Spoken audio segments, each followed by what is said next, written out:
La voix salésienne.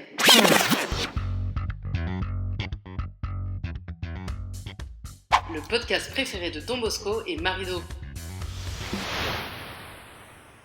Bonjour à toutes et à tous, c'est Inès et bienvenue dans le podcast La Voix salésienne, le podcast qui vient parler d'éducation et de pédagogie sous le regard de Marie-Dominique Mazzarello et de Don Bosco. Aujourd'hui, nous allons parler du mot sanction avec Père Emmanuel. Bonjour Emmanuel et bienvenue. Alors bonjour, je m'appelle Emmanuel, je suis salésien de Don Bosco et je suis directeur du consortium de formation du réseau Maison Don Bosco. Don Bosco et Marie-Dominique Mazzarello ne parlaient pas de punition mais bien de sanction. Pourquoi ? Parce que punir, c'est viser la personne, alors que sanctionner, c'est s'adresser au comportement. Pour Marie-Dominique Mazzarello et Don Bosco, une sanction ne doit jamais humilier, mais bien faire grandir. Elle doit aider le jeune à prendre conscience de ses actes, à réparer et à retrouver sa place dans le groupe. C'est un acte d'amour éducatif, pas une vengeance ou un rejet. Toi qui es salésien, pourquoi Don Bosco insistait autant sur la différence entre punition et sanction ? Alors en fait, quand on regarde les écrits de Don Bosco, on s'aperçoit qu'il y a une espèce un peu de paradoxe dans ces écrits.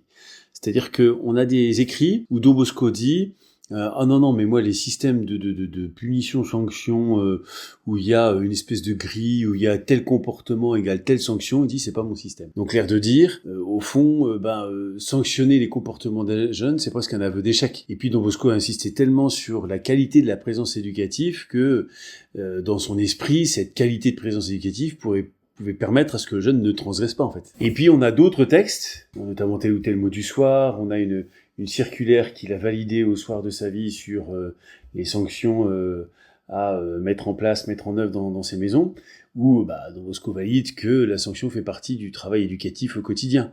Et donc dans cette perspective, sanctionner les écarts de comportement, c'est pas un aveu d'échec, mais ça fait partie du travail éducatif. D'où l'idée, à partir de la pédagogie salésienne, qu'une sanction de comportement peut être un acte éducatif. Tu parles de sanction éducative. Concrètement, qu'est-ce qui fait qu'une sanction aide un jeune à grandir ? Pour moi, pour qu'une sanction soit éducative, elle doit remplir 3 conditions. La première condition, c'est que la sanction d'un écart de comportement est là pour rappeler et permettre aux jeunes qui l'intègrent encore plus profondément l'importance de la règle, de la loi quand il s'agit d'infraction en fait. Voilà. Donc c'est hyper important lorsque l'on nomme une sanction à un jeune qu'on lui signifie quelle est la règle que son comportement a enfreint et qu'il doit travailler à s'approprier encore plus grandement. La deuxième condition, c'est que cette sanction reconnaisse la capacité du jeune à faire autrement, à faire mieux, à faire bien à l'avenir. Parce que si on est sur une sanction qui est uniquement sur la culpabilisation de ce qui s'est passé dans le passé, en l'occurrence son écart de comportement, ses fautes, ses transgressions, c'est pas toujours très très activant et mobilisant pour le jeune. Par contre, poser une sanction de tel ou tel comportement qui le tourne vers l'avenir en disant il faut que tu répares les conséquences de tes actes. Et donc, de fait, tu es capable, et c'est bien parce que je t'estime capable de faire autrement, de faire mieux, de faire bien à l'avenir, que je sanctionne ton comportement. C'est dire, envoyer le message aux jeunes qu'au fond, t'as tellement d'importance pour moi que je peux pas te laisser dire ou laisser faire n'importe quoi. Donc je vais venir sanctionner ce comportement-là, parce que t'as du prix à mes yeux, et je m'intéresse à ce que tu fais, ce que tu fais, ce que tu vis, et ce que tu es en train de construire pour demain.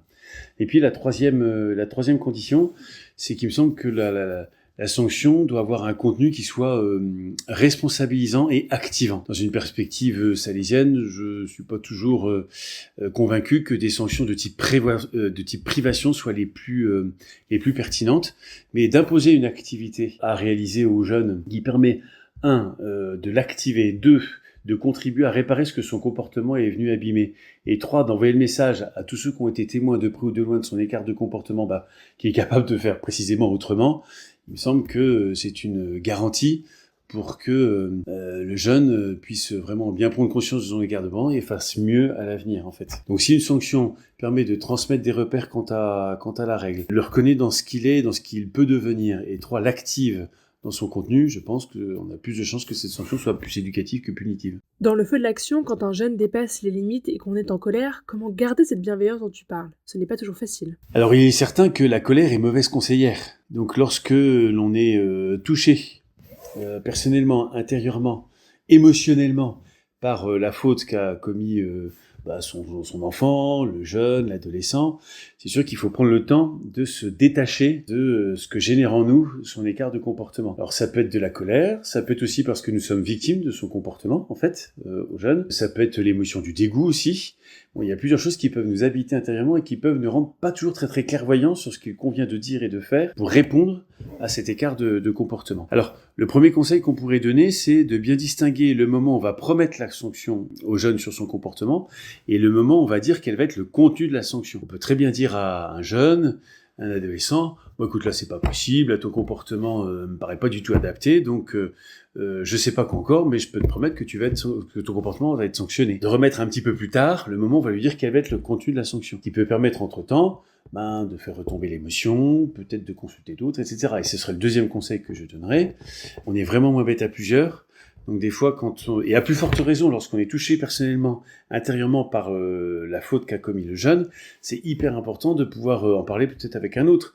Alors si on est parent, avec son époux, avec quelqu'un de la famille, si on est professionnel, avec un collègue, un collègue en qui on a confiance, un cadre hiérarchique, etc., pour dire voilà ce qui s'est passé, j'hésite sur la sanction à donner, et puis de pouvoir en parler avec un autre. Ça me semble tout à fait intéressant pour pouvoir ajuster, ce qu'on va dire, et puis 2, le contenu de sanction qu'on va imposer aux jeunes, en fait. Il peut être intéressant aussi, troisième conseil, peut-être pas sur le coup, mais un peu dans l'après-coup, avant de décider quel va être le contenu de la sanction, de prendre le temps de discuter avec le jeune, pour essayer de comprendre ce qui lui est passé par la tête quand il a commis cet écart de comportement, en fait, et puis peut-être l'interpeller en disant qu'est-ce que tu pourrais faire pour réparer les conséquences de comportement. Ça veut pas dire que c'est lui qui va décider tout seul du contenu de sanction, mais ça veut dire que ça nous permet d'évaluer dans quelle mesure il a conscience de la gravité et puis de ce qu'il a fait, et puis ça permet d'évaluer aussi dans quelle mesure il est en appétence pour pouvoir contribuer à réparer les conséquences de son comportement. Donc moi je donnerais ces 3 conseils. Prendre le temps de différer dans le temps en distinguant le temps de la promesse de la sanction de la nomination de son contenu,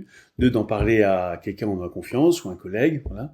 Et puis 3, d'essayer de recueillir la parole du jeune sur le pourquoi, qui expliquerait qui explique qu'il a commis tel ou tel acte. Aujourd'hui, on entend souvent « il faut être plus ferme » ou « on est trop laxiste avec les jeunes ».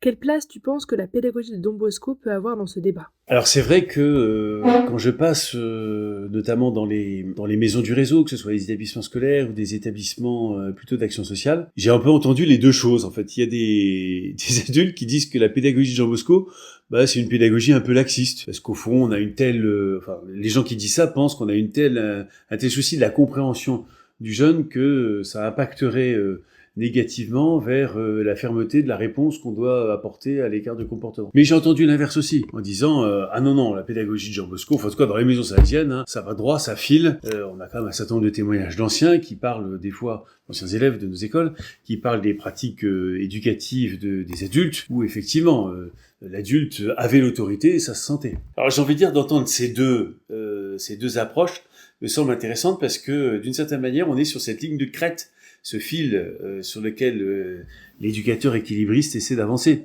C'est-à-dire que en pédagogie salésienne, on ne peut pas opposer une immense compréhension des raisons que va donner le jeune pour expliquer son comportement, donc dans une logique d'une lecture très compréhensive, et à la fois un immense souci de la fermeté de la réponse, en fait. J'ai rencontré des fois des éducateurs spécialisés qui disaient oh non mais écoute Manu, non mais regarde ce jeune, regarde dans quelle famille il vit, regarde le contexte de son quartier, bon il a foutu le feu à la poubelle, mais bon faut comprendre, il a des circonstances atténuantes quoi. Mais dans cette logique où la lecture compréhensive impacterait le contenu de la réponse éducative, en l'occurrence la sanction.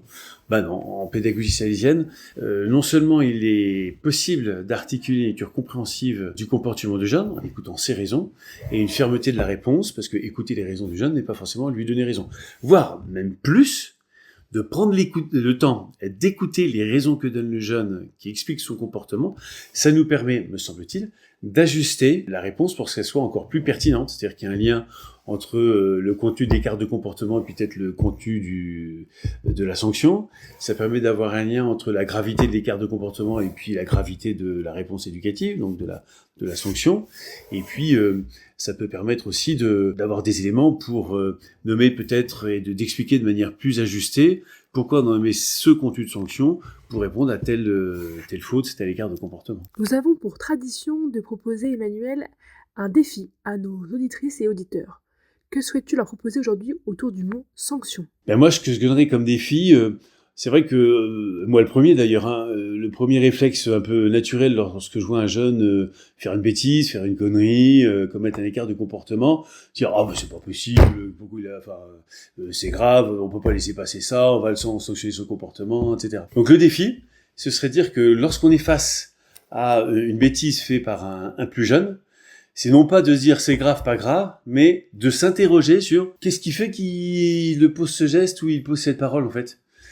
Presque d'être dans un étonnement éducatif qui va être le socle à partir duquel on va pouvoir aller à la rencontre du jeune pour lui demander de répondre de ses actes, c'est-à-dire pour lui demander des éléments d'explication et qui nous aidera après, si ça s'avère pertinent, de sanctionner au mieux cet écart de comportement. Ça consisterait à passer de l'indignation naturelle à un espèce d'étonnement éducatif pour être encore plus ajusté. Merci beaucoup Emmanuel pour ton éclairage sur le mot sanction. Eh bien, merci Inès, et puis merci à tous les auditeurs qui écoutent ce podcast, et puis un de ces jours. C'était Inès pour La Voix salésienne, le podcast qui vient parler d'éducation et de pédagogie sous le regard de Marie-Dominique Mazzarello et de Don Bosco. Retrouvez-nous tous les mois pour notre format court autour des 12 mots-clés de la pédagogie salésienne.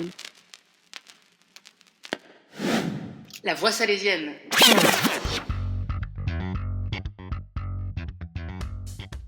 Le podcast préféré de Don Bosco et Marie-Do.